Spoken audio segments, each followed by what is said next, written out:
this was a franchise, a local franchise, and not a corporate franchise of Popeyes, and that they were not aware of the situation, unless obviously if you watch the news, they became aware of the situation quite quickly, I'm sure.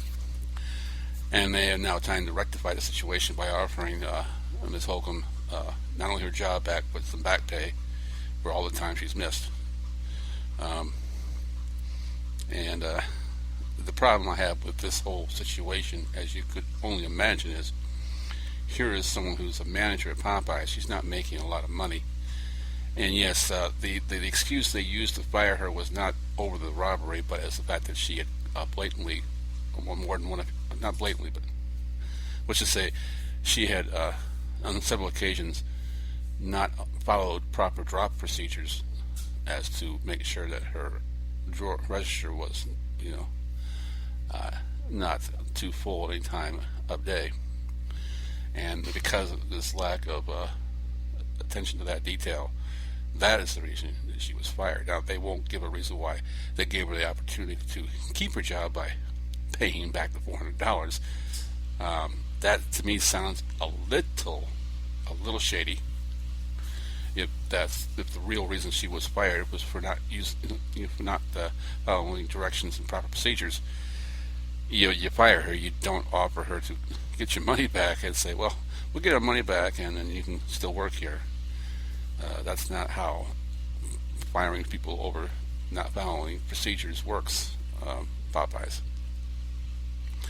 Anyways, she, as at this time, I think as of 23rd of April here, she has not released a statement on whether or not she will accept her position back.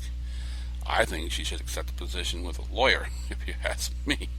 I mean, I can't understand Popeye's statement here, and I'll read it and I'll explain to you why I don't understand it. Okay, the first statement: we deeply regret the way this matter was handled.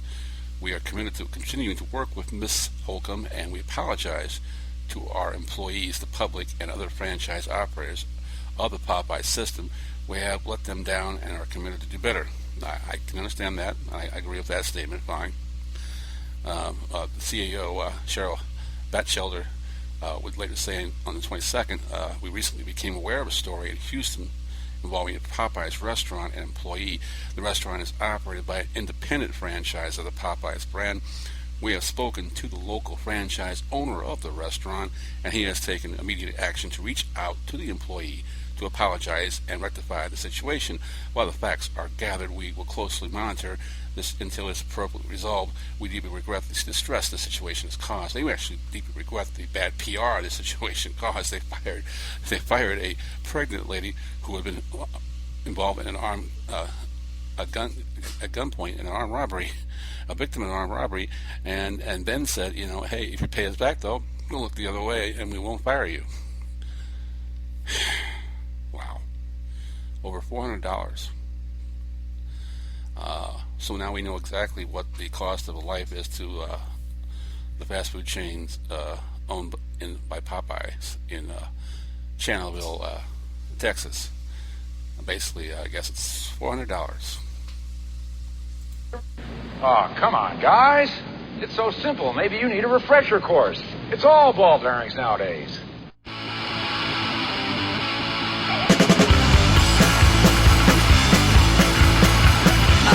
Turkey pizza, asparagus and peas, wanting my dessert, and every Tuesday please. I hate, well I hate everything. I hate, well I hate everything.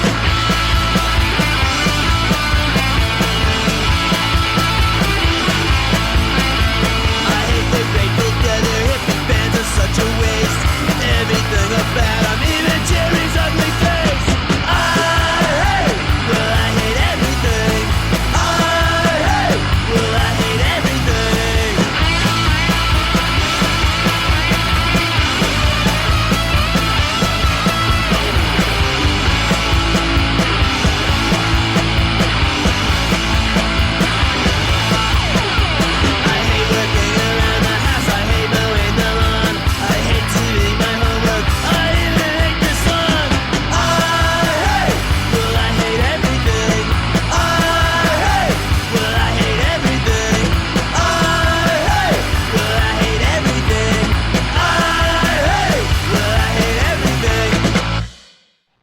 Nate, didn't we decide that you shouldn't listen to the ball game? Don't worry, Dr. B. Just a regular season game, not that important.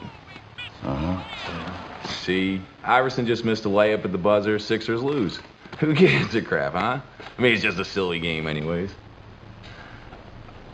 Oh, the anger sharks are swimming in my head. You gotta dump that shit! You gotta dump that shit! Oh! Damn, Jimmy. This some serious gourmet shit. Me and Vincent would have been satisfied with some freeze-dried Taster's Choice, right? Niece brings this serious gourmet shit on. What flavor is this? Knock it off, Julie. What? I don't need you to tell me how fucking good my coffee is, okay? I'm the one who buys it. I know how good it is. Bonnie goes shopping, she buys shit. I buy the gourmet expensive stuff because when I drink it, I want to taste it. But you know what's on my mind right now? It ain't the coffee in my kitchen. It's the dead nigger in my garage. Just sit right back and you'll hear a tale of a fateful trip that started from this tropic point aboard this tiny ship. The mate was a mighty sailor man, the skipper brave and sure.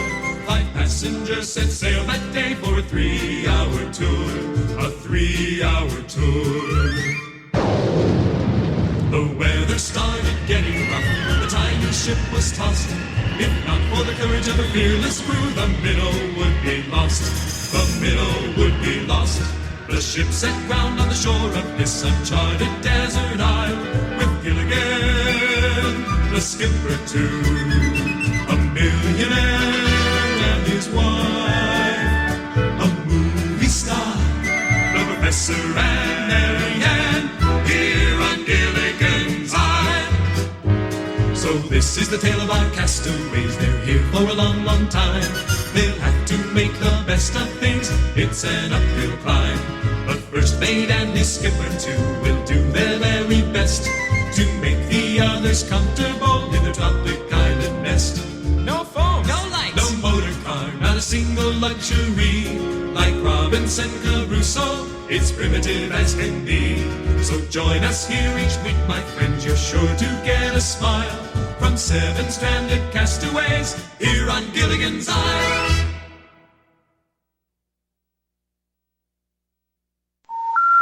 The number you have reached, 911, has been changed to a non-published number. Okay, I hope I didn't gross you out too much for those stories. So let's just go a little more lighthearted here.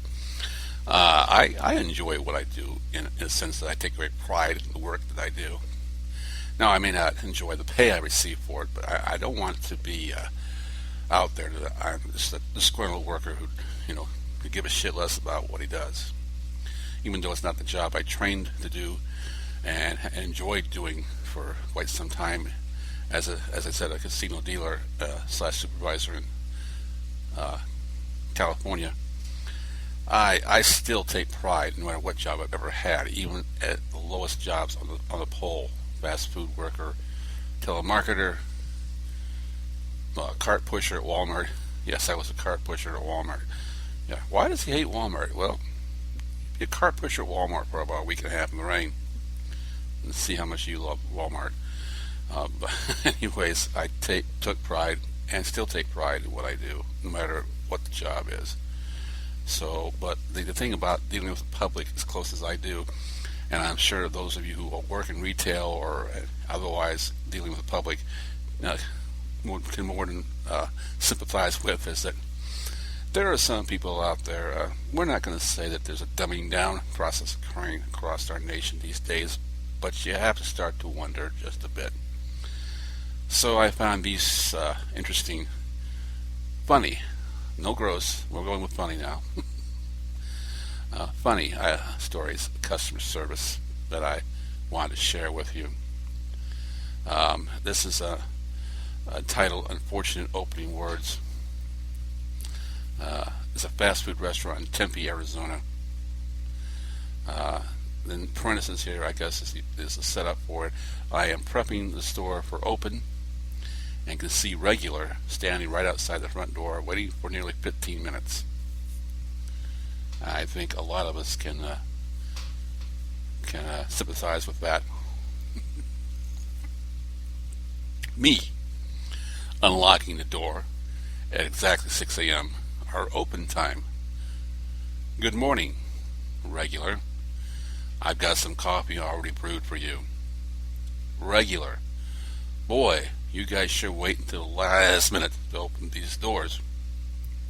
Me, well, we open at 6, which is just turned right now. Regular. Yeah, I know still. You've been here a while already. Obviously, this gentleman doesn't understand the concept of having to prepare the store to be opened. How many times I've gone through that one.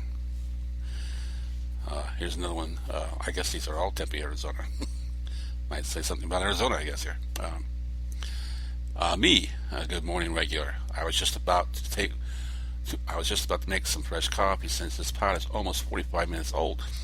Did you want some of this, or would you like to wait for the fresh pot? No, that's just an open-ended question, just waiting for a stupid answer. I think she deserves it here, or the employee deserves it here. I don't know if it's she. Regular, the fresh pot. I want the hot, fresh stuff. I bring her a hot, fresh cup 6 minutes later, right after it's finished brewing. Regular, can you get me some ice cubes for this? I don't know why you guys have to brew it so hot. I have practically got to let it sit for half an hour before I can touch it. The fresh coffee that the guest wanted.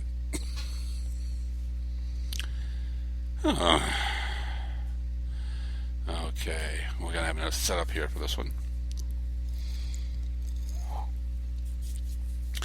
I working the opening shift at a fast food restaurant that's well known for their chicken.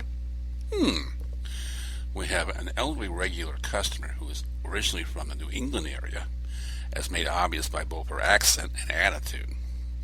Every week she has a new complaint. These are some of my favorites. Good morning, regular. What can I get for you today? Regular. I want to get a number 3 with a bacon extra crispy. Last week you guys didn't make it extra crispy like I like it. Me, sorry about that. I'll make sure it gets made correctly this time. The next week, me, good morning, regular. Having the usual today? Regular, yeah, but make sure that bacon isn't too crispy. You guys made it way too crispy last time. Me, I'm sorry. I didn't realize that it had burnt it. Regular, it wasn't burnt, just too crispy. I want it extra crispy, but not too crispy.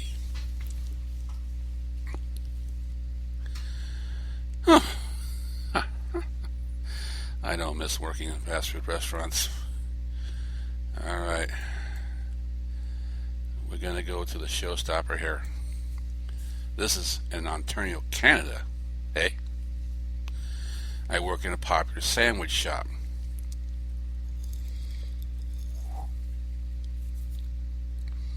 Not sure what that might be. The title being not belying the sub. Might give it away. Me. How can I help you? Customer. Yes, I'd like a tuna sub, please. I make the sandwich and the customer pays and leaves. 40 minutes later, the customer comes back with an oddly molded sandwich. Customer. Hey. Hi, I'd like to exchange this for a new sub. Me. I'm sorry. Was there something wrong with the tuna? Customer. No. Me, then what's wrong with it? The customer says, I brought it home and went to get something done. I came back to the kitchen and my cat was on the table eating it. Me, blinking in shock. I'm sorry, sir, but we aren't responsible for your pets eating your food. The customer, you should replace this. The sandwich is damaged and I can't eat it. You should replace it. I can be very sarcastic when annoyed. Me, I'm sorry, sir, but we can't. We can, however, see about getting your cat its own sub card. The customer proceeded to throw the sub, which was filled with cat hair, on the counter and screamed at me, threatening to call corporate or on me before storming out. If the cat was rating the sub, we'd gotten 2 paws up because most of it was gone. God. Oh my goodness. And finally, I hope that this has been funny to you. This is another one from Canada, Ottawa.